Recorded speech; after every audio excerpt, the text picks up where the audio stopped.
So this person on Twitter posted, I meditated 15 hours a day for 6 months straight with one of the toughest Buddhist monks on the planet.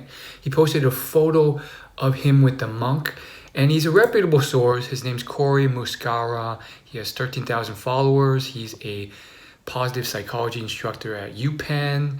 His meditations have been heard 25 million times. So there's some credibility there, not just a photo. And I think the tweet's kind of getting a decent amount of attention. It has 2,077 retweets, and that number's going up by the minute.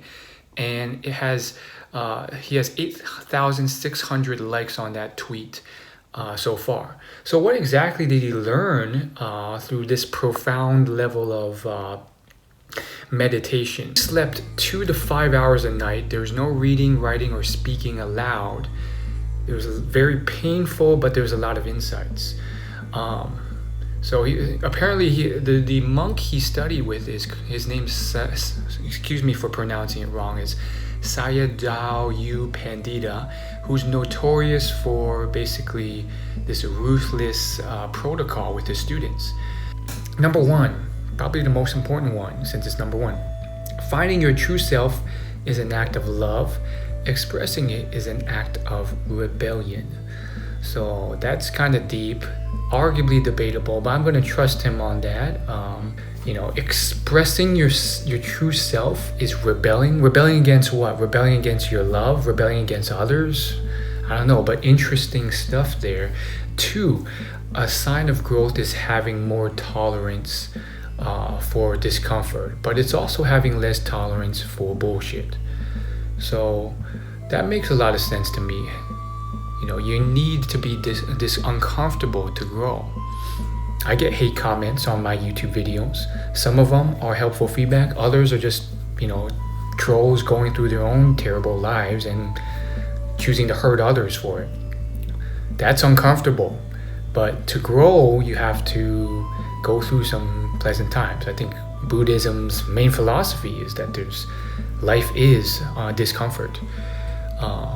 3, who you are is not your fault, but it is your responsibility. I think this is the one that makes the most sense to me. I think there's a lot of people who have been dealt terrible hands in life. In fact, most people I've encountered have some form of trauma or something bad happened in their upbringing, whether it was a bully or bad parents, and that's affected them their whole life. And I think, if you stagnate in life, it's usually because you just let your past control you or dictate you. Oh, I was wronged in the past, so now I'm just going to perpetuate that cycle by being negative towards others or, expressing that hatred or negativity. That's not really growing in any way, you're just making the world a worse place. So, you have to let go, and it's your responsibility to improve. You're an adult now. You can't just continue to say, oh, my parents screwed me up. You can't control that. You're born into a imperfect world. And it kind of it dovetails back into the first point. Finding your true self is an act of love, because you need to figure out who you are, why you are the way you are, why you think the way you are, to really grow and improve. Okay, so number 4, procrastination is the refusal or inability to be difficult with emotions.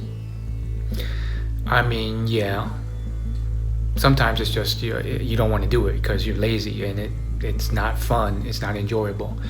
I'm not going to go too deep in that one. 5, desires that arise in agitation are more aligned with your ego. Desires that arise in stillness are more aligned with your soul. 6, the moment before letting go is often when we grip the hardest. I think that's true mostly for things you really care about or you're comfortable about. Like your favorite toy, your college life, whatever. You feel you don't want to let go, but you have to get to the next level, professional life. 7, you don't find your ground by looking for stability.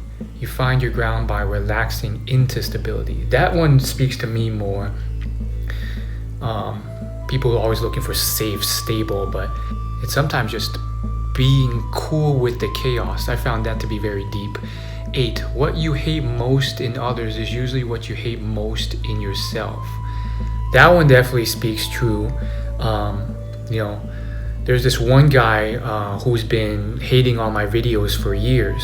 I keep blocking him and he keeps coming back, and you know, I'll say something 7 minutes into the video that he picks out, and then he just blasts me on, you know, how you'll never be successful, you'll never be worth anything, and he'll pull out any little piece of like you know, personal detail about me and then use that to attack me.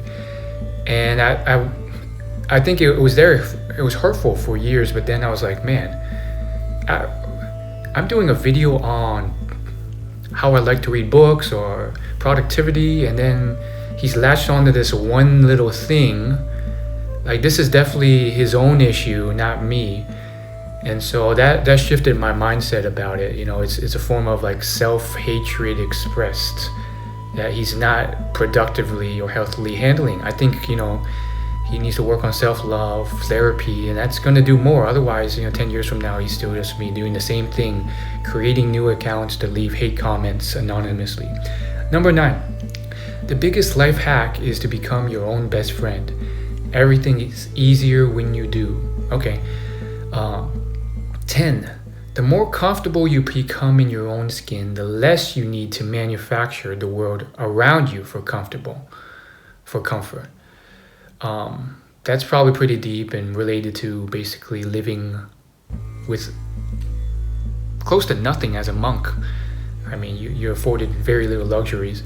11, an interesting thing happens when you start to like yourself. You no longer need all the things you thought you needed to be happy. So, I mean, that's probably debatable, something you can pick apart. I believe him, but, you know, just loving yourself. If you don't train your mind to appreciate what is good, you'll continue to look for something better in the future, even when things are great. Yeah, I think a lot of Americans are constantly on that treadmill of let's make more money. I made $1 million, let's make $2 million, let's make $3 million, then I'll be happy. But they're never happy with where they are now, which I think is what's most important. 13, the belief that there's some future moment more worth our presence than the one we're in right now is why we miss our lives. A hackneyed point, because you see a lot of Instagram posts and stuff like that, but very true. 14, there's no set of conditions that lead to lasting happiness. Lasting happiness doesn't come from conditions, it comes from learning to flow with conditions. I think this just comes in line with like life is always changing. Like, you know, you may think you've made it, but then a car crash happens, something out of your control happens to bring you back into unhappiness. And that's just part of life, you know, it's living through those sometimes terrible conditions. So just be fortunate for what you have now. This is going to be the last one I'll read. He keeps going for like basically 36 points. So I'll leave a link in the description if you want to read all his points. But I assume like his top 15 are probably going to be his most important. So 15, spend more time cultivating a mind that is not attached to material things than time spent accumulating them.